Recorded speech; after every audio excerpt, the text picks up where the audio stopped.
pond located Gorodola Warada IDP site.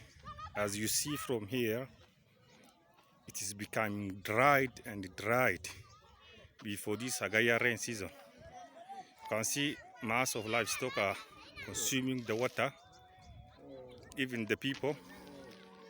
As you can see, this is for human consumption also. As you see around the area, you see people are using for drinking, livestock also using for their consumption. It's near the town of Rakallo. Then as you see, people are using for washing, as you see. Yeah, here we go. Before the coming rain, it's become dry now. It need clearance, it need maintenance. So to whom it may concern, we forward the video. Thank you.